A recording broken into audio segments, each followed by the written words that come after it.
দিদি ভাই, দেখো সিলভার কাপ মাছ এসেছে। কি করা যায় বলো তো?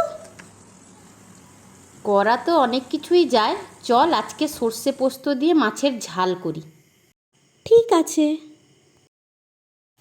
প্রথমে মাছগুলোকে ভালো করে আঁশ ছাড়িয়ে ধুয়ে নিতে হবে, তারপর নুন হলুদ মাখিয়ে রাখতে হবে কিছুক্ষণ।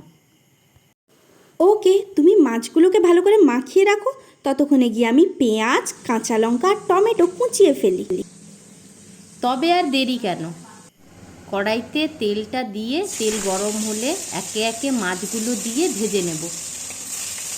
আচ্ছা, যতক্ষণ তুমি মাছগুলো ভাজছো ততক্ষণ আমি মশলাটা তৈরি করে নিই। মশলার জন্য নিচ্ছি সর্ষে, জিরে, 4-5টা কাঁচা লঙ্কা, পোস্ত। এবার একটা স্মুথ পেস্ট বানিয়ে নিচ্ছি। এদিকে মাছগুলো এপিট ওপিট ভাজা হয়ে গেছে, তুলে নিচ্ছি।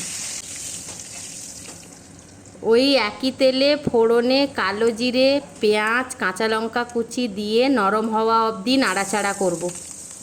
আর এই টমেটো কুচিটা, এটা কখন দেবে? হ্যাঁ, পেঁয়াজটা হওয়ার অপেক্ষায় ছিলাম, এবার দিয়ে দেব।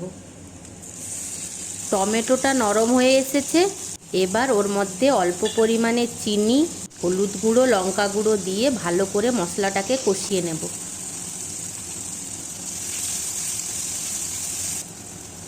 এবার তৈরি করে রাখা পেস্ট দিয়ে দেব। এবার নাড়াচাড়া করে পরিমাণ মতন জল দিয়ে ভালোভাবে ফুট আসা অবধি অপেক্ষা করব। এই দেখো ফুট চলে এসছে। এবার আর কি, একে একে মাছগুলো দিয়ে কিছুক্ষণের জন্য ঢাকা দিয়ে দেব। 1 মিনিট তো হয়ে এলো। তাহলে এবার ঢাকা খুললেই তৈরি ঝাল ঝাল সর্ষে পোস্ত। এবার শুধু খাই আর খাই।